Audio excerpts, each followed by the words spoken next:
Assalamualaikum warahmatullahi wabarakatuh. Selamat pagi.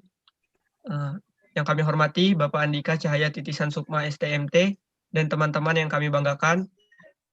Izinkan kami di sini untuk mempresentasikan hasil kerja kelompok kami, yaitu kelompok 1, tentang konfigurasi elektron. Yang pertama akan dibacakan oleh Mutiara Aprilia Ayu. Kepada Saudari Mutiara Aprilia Ayu, saya persilakan. Baik, terima kasih kepada Saudara Sena. Di sini saya akan menyampaikan tentang atom. Yang pertama yaitu proton yang bermuatan positif. Yang kedua yaitu neutron yang tidak bermuatan atau netral. Dan yang ketiga yaitu elektron bermuatan negatif. Proton dan neutron terletak di dalam atom, sedangkan elektron berada di kulit atom.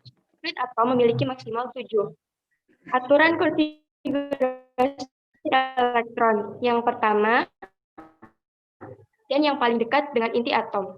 Kemudian selanjutnya akan dilanjutkan kepada Saudari Fristi. Saudari Fristi dipersilahkan.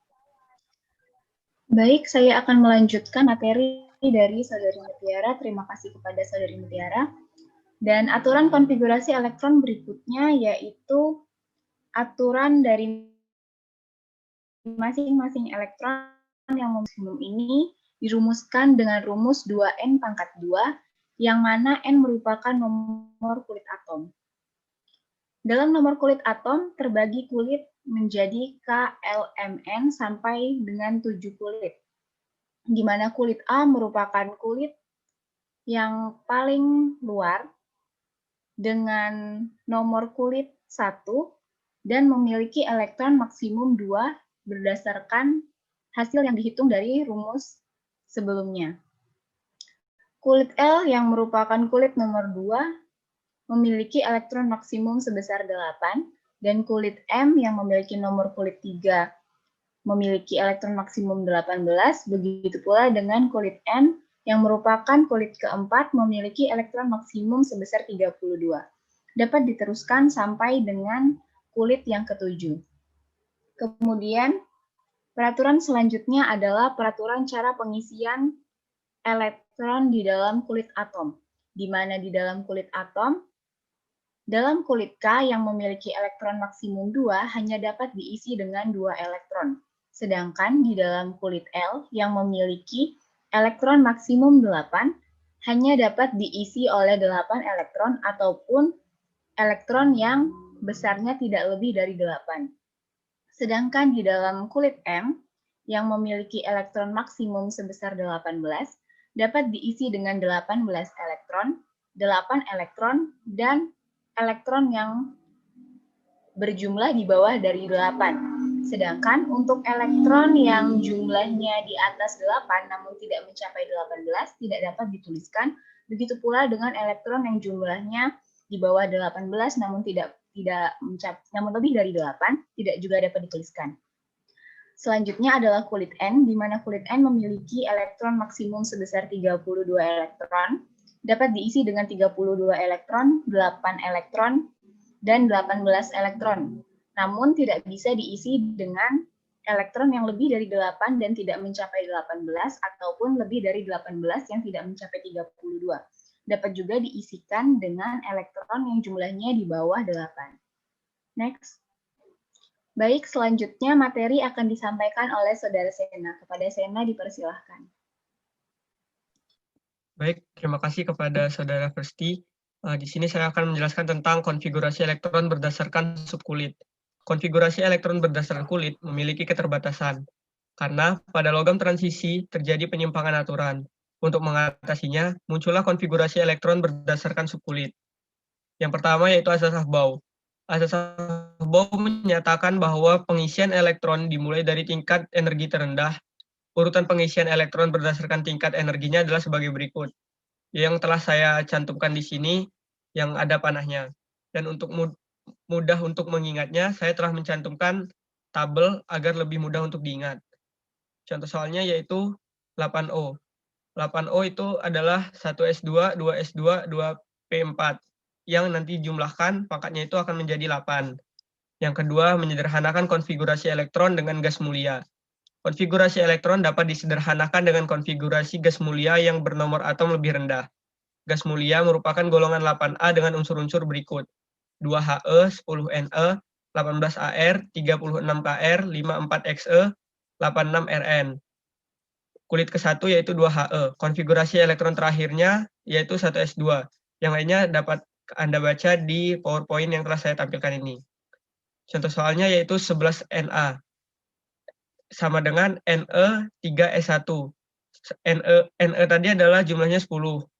Jadi sisanya tinggal 1 yaitu 3S1. Terima kasih. Baiklah, materi selanjutnya akan disampaikan oleh Saudara Rahmat Ramadhani. Kepada Saudara Rahmat Ramadhani saya persilakan. Baiklah, terima kasih kepada Saudara Sena. Baiklah, untuk bahasan selanjutnya ialah beberapa aturan penulisan konfigurasi elektron. Konfigurasi elektron dapat ditulis dengan dua cara, yaitu berdasarkan urutan masuknya elektron dan berdasarkan urutan kulitnya. Perhatikan contoh penulisan konfigurasi elektron yang benar berikut. Di sini kan ada contoh 25Mn dengan konfigurasi elektronnya 1s2, 2s2, 2p6, 3s2, 3p6, 4s2, dan 3d5. Di sini penulisannya sudah benar, karena didasarkan tadi asas abau tadi, yaitu urutan masuknya elektron dari tingkat energi rendah ke tinggi. Ini kan dari tingkat energi rendah ini, 1s2, 2s2, 2p6, 3s2, 3p6, 4s2, dan 3d5 ke energi yang lebih tinggi. Jika dijumlahkan di sini akan sama hasilnya 25. Next.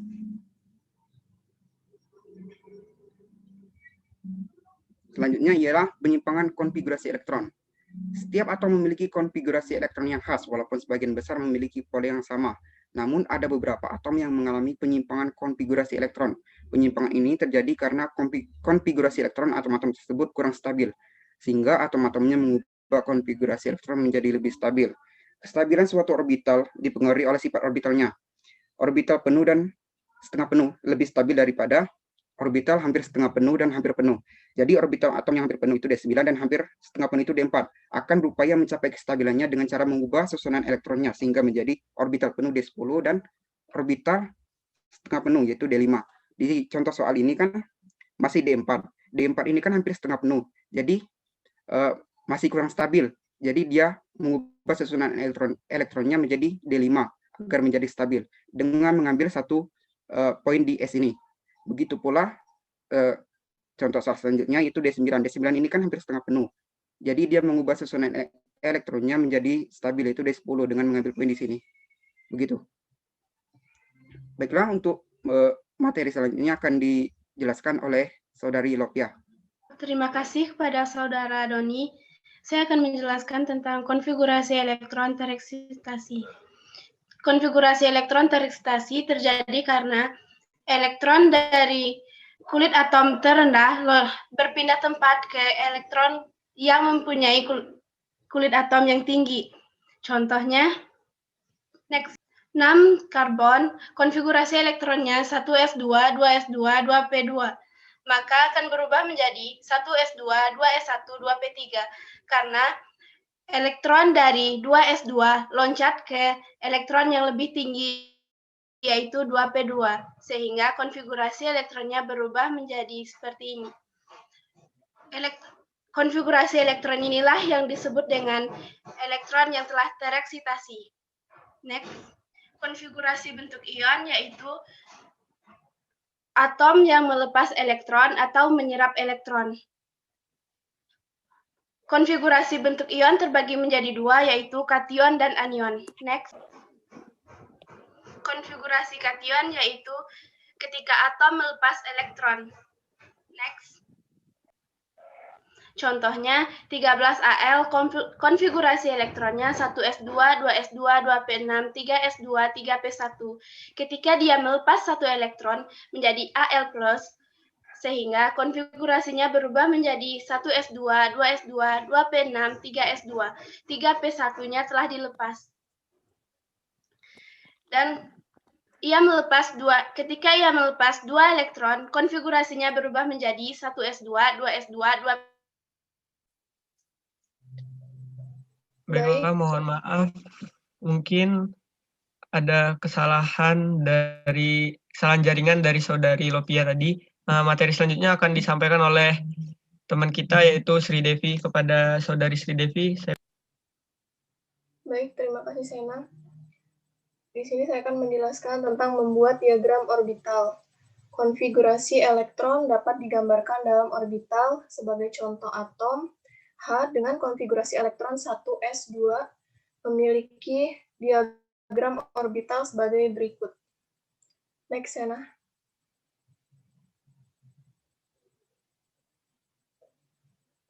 Larangan Pauli. Prinsip larangan Pauli menyatakan bahwa tidak ada elektron-elektron dalam suatu atom yang keempat bilangan kuantumnya NLMS sama. Dalam sebuah orbital, elektron maksimumnya adalah 2. Dengan demikian, jika 2 elektron menempati dan M bernilai sama. Next. Contohnya, 2He sama dengan 1s2. Diagram orbitalnya adalah sebagai berikut. Yang kedua, 4Be, 1s2, 2s2. Diagram orbitalnya adalah sebagai berikut. Baik, materi selanjutnya saya akan berikan kepada Dewi Nur. Kepada Dewi Nur dipersilakan. Baik, terima kasih Saudari Devi. Di sini saya akan membacakan aturan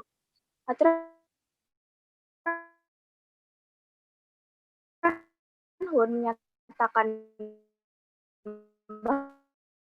bahwa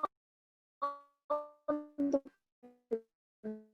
yang sama, elektron akan menempati orbital sendiri-sendiri terlebih dahulu dengan berikutnya menyebut Saudara Priyandi. Terima kasih kepada Saudara Dewi Nur.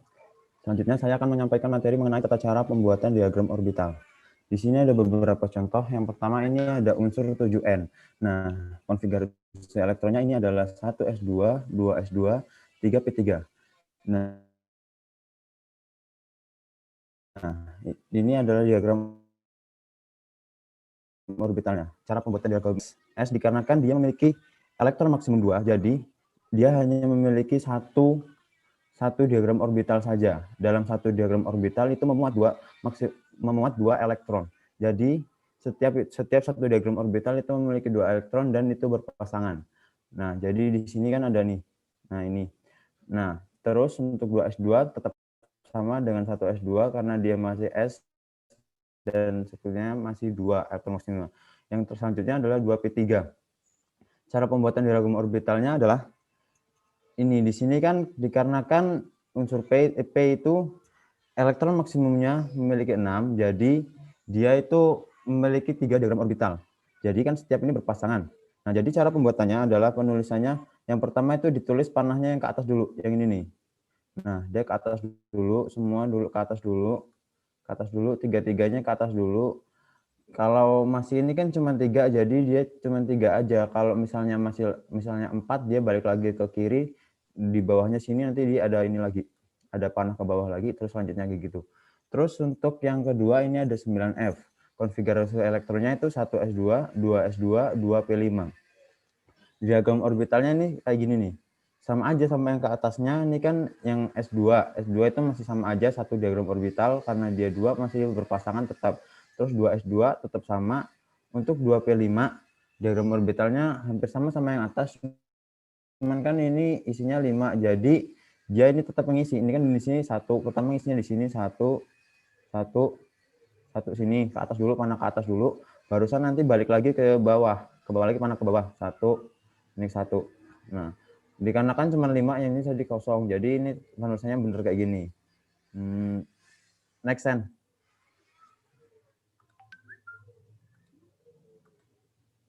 Nah, untuk konfigurasi elektron yang harus distabilkan, diagram orbitalnya adalah sebagai berikut ini. Nah, ini contoh-contoh yang diagram orbital yang distabilkannya, kayak gini nih. Bisa dibaca sendiri di PowerPoint ini. Itu penyampaian dari saya. Baiklah, materi yang selanjutnya akan dibacakan kepada Saudari Dewi Malinda. Kepada Saudari Dewi Malinda, dipersilakan. Terima kasih kepada Saudara Ian. Materinya akan saya lanjutkan. Yang keempat adalah tabel periodik unsur. Di sini bisa kalian lihat. Dari golongan 1A sampai 8A. Next. Tabel periodik dapat digunakan untuk menurunkan hubungan antara sifat-sifat unsur dan memperkirakan sifat unsur baru yang belum ditemukan atau disintesis. Tabel periodik ini memberikan kerangka kerja untuk melakukan analisis perilaku kimia dan banyak digunakan dalam bidang kimia dan ilmu lainnya. Adapun baris pada tabel itu disebut periode dan kolom disebut golongan. Tabel ini dibagi dalam 4 blok, yaitu ada blok S, P, D, dan F. Secara umum, dalam satu periode ini dibagi berdasarkan sifat-sifatnya, yang sebelah kiri itu logam dan yang sebelah kanan bersifat non-logam. Lalu materi selanjutnya akan disampaikan oleh Nadia Agustin. Kepada Nadia Agustin, saya persilahkan. Baik, terima kasih kepada Nadia Melinda. Di sini saya akan menjelaskan tentang tabel periodik. Baik.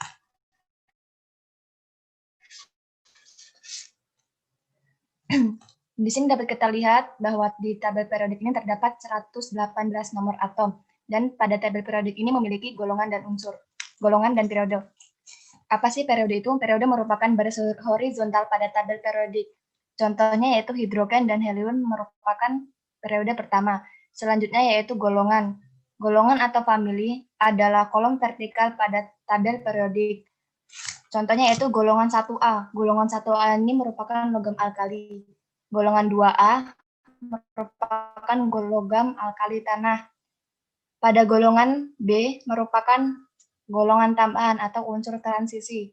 Selanjutnya yaitu golongan 7A, itu merupakan halogen, dan golongan 8A merupakan gas mulia. Baik, materi selanjutnya akan disampaikan oleh Dwi Aprianto. Kepada Dwi Aprianto, terima kasih kepada Nadia Agustin. Materi selanjutnya yaitu adalah tentang golongan pertama, yaitu logam alkali dan alkali tanah ditambah hidrogen dan helium.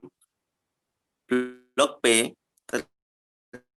terdiri atas 6 golongan dengan blok D terdiri atas golongan 3 hingga dalam penggolongan sistem Amerika dan seluruhnya, yaitu berupa logam transisi. Blok F seringnya diletakkan di bawah tabel utama, tidak mempunyai nama golongan dan terdiri atas lantanida dan aktinida. Baik, terima kasih kepada teman-teman semua. Demikian presentasi dari kami. Apabila ada kekurangan atau salah kata, kami mohon maaf. Kepada Tuhan kami mohon ampun. Wabillahi taufiq wal hidayah. Wassalamualaikum warahmatullahi wabarakatuh. Selamat pagi. Waalaikumsalam. Waalaikumsalam warahmatullahi wabarakatuh.